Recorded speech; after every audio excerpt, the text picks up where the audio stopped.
अब लो निशानी अपना निश्चय, भूल हो गई, गलती हो गई अभी तक, आज से निश्चय करो। हमारे लिए तो प्रतिदिन नया जन्म है। आज हमारा नया जन्म समझो, सत्संग सुना तो सत्संग में हमारे नए जन्म का प्रादुर्भाव हुआ। अभी तक जो हमारी गंदगी थी पीछे के जन्म में हम भूल जाते हैं। आज से इसी क्षण से हम नया जीवन अपना बनाते हैं, अध्यात्म मार्ग का जीवन बनाते हैं और ऐसा निश्चय करते हैं जो टूटे ना। निश्चय में बहुत बड़ी सिद्धि है। देखो पिंगला जी का जैसे बताया, तैसे भागवत में एकादश स्कंद में तितिक्ष ब्राह्मण का देखो, गृहस्थी में रहते थे, लड़के बच्चे थे, खूब धन कमाया, बड़े ही कंजूस स्वभाव के थे, ना परिवार को भोगने देते थे ना स्वयं भोगते थे। अब कुछ ऐसी विपरीत परिस्थिति आई, सब दिन होत न एक समान, राजदंड उन पे लागू हुआ तो काफी अर्थ तो टैक्स में चला गया।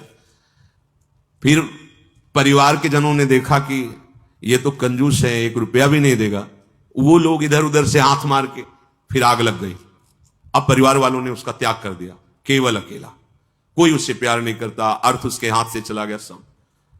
अब विचार किया कि मेरा पूरा जीवन निकल गया, उत्तम वर्ण में जन्म हुआ था, वृद्धावस्था गई, अब क्या होगा, क्या होगा? जिनको मैंने पाला पोषा, जो बड़ी मेहनत से धन कमाया, तो सब नष्ट हो गया, परिवार वाले कोई देखते ही नहीं।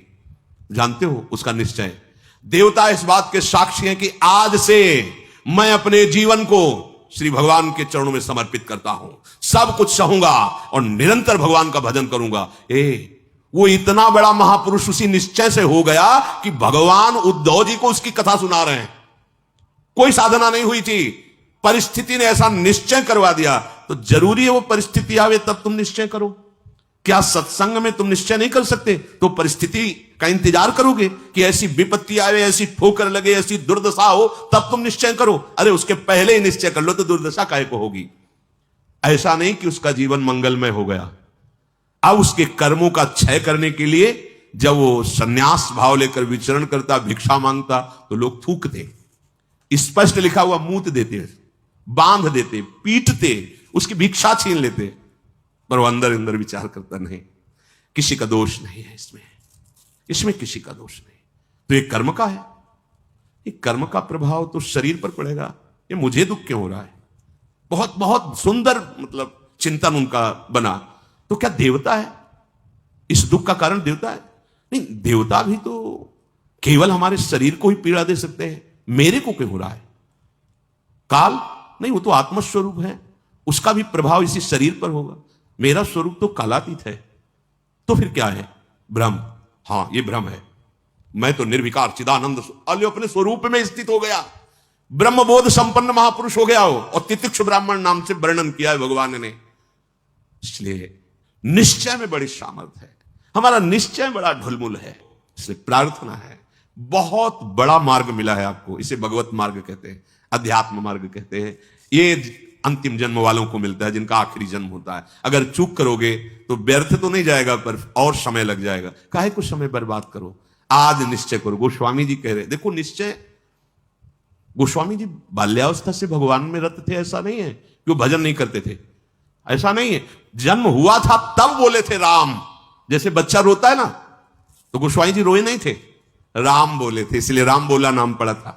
राम बोला, प्रकट हुए थे तभी राम। तो ऐसा भी नहीं था कि आसक्ति नहीं थी शरीर में या अन्य, ऐसा भी महापुरुष जन लीला दर्शाते हैं, वो हमारी हिम्मत के लिए। पत्नी में चित्त आसक्त था, एक दिन के लिए भी कभी मायके जाने के लिए अनुमति नहीं दी थी। और उसी पत्नी के मुख से जब ये बात निकली कि जितना तुम्हें इस शरीर में आसक्ति है, पूरी कथा अगर राम जी में होती तो जीवन तुम्हारा धन्य हो जाता। नेत्र को पत्नी रूपी गुरुदेव ने नेत्र खोल दिए। कहीं से भी गुरुदेव सावधान कर सकते हैं, कहीं से भी, बस कदम मुड़ गए।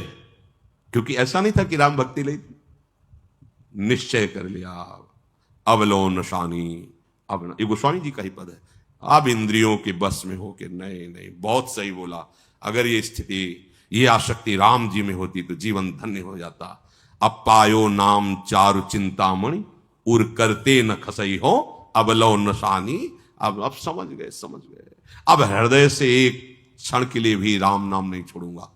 और जानते हो, महापुरुषों में सर्व शिरोमणि हुए गोस्वामी तुलसीदास। ये तो अवतार लीला महापुरुषों की है, ये हमारे लिए बताया है आचरण करके कि भगवान नाम में इतने सामर्थ्य है कि ऐसे आसक्त वृत्ति को भी कैसे निरासक्त कर देते हैं। हमें चाहिए जो भी, चाहे गृहस्थ मार्ग में हो चाहे विरक्त मार्ग में हो, दोनों मार्ग जाते ही प्रभु के चरणारविंद में है।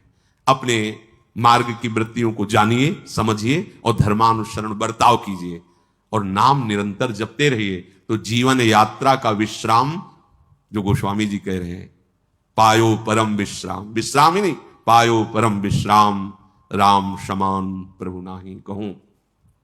ये विश्राम कैसे मिला? कहते भगवान शंकर को साक्षी करके कहता हूं, अगर थोड़ा भी मिथ्या हो तो हमारी जीभ गल जाए, मेरा जो कुछ भी बना राम, ये दो अक्षर मेरे माई बाप हैं, इन्होंने ही हमें, बस आप हृदय की बात महापुरुषों की, ये दो अक्षर राधा, यही देख लेना आप। चलो देखो, बहुत समय तक विषय संयोग ना होने पर ऐसा ना समझ लिया जाए कि हम निर्विषय हो गए।